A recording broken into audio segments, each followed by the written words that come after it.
So, and then I'm going to do that by putting out what I think 3 things are that every candidate or everybody in the legislature should be, and then how I fit into that. That's my plan.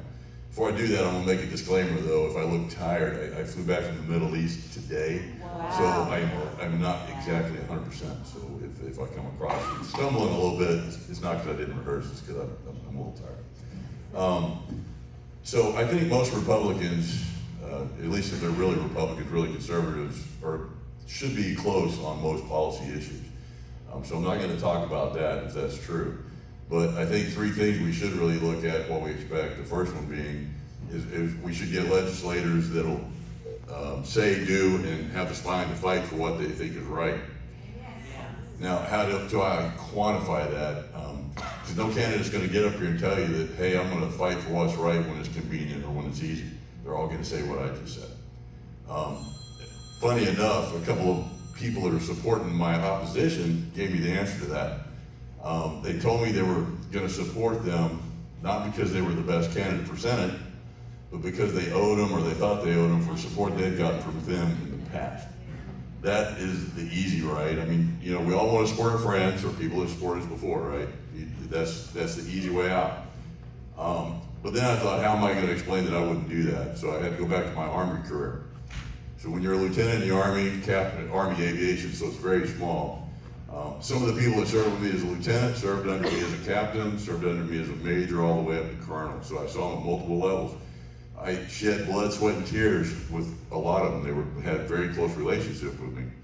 And the reason I tell you that, because each of those levels, they would be up for key jobs under my command. It was my job to pick who got what job.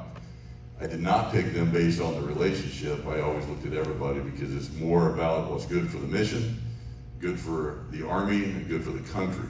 Not what was easier for Kelly to do and be popular with people that were really his friends. And about half the time, they didn't get the job.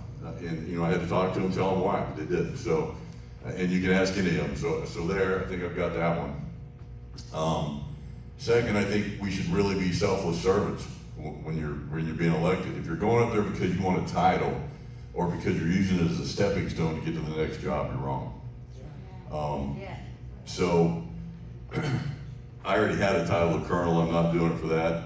I told everybody here last time my whole oath of office that I took in 1985, lived by that for 34 years, sworn multiple people in with it, served with people downrange that were fighting for that oath. I mean, I've seen selfless service, I know what it looks like. I presented more than my share of flags to fallen veterans' wives or heroes' wives.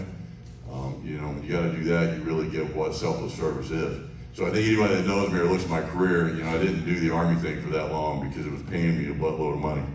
It was because it was something I chose to do and I thought the country was worth fighting for. So I think I've got that one.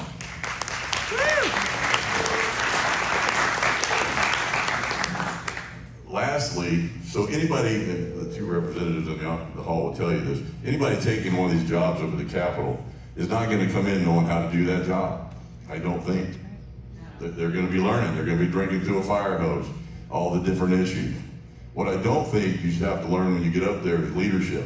I think you should already be a proven leader that can actually handle themselves under duress.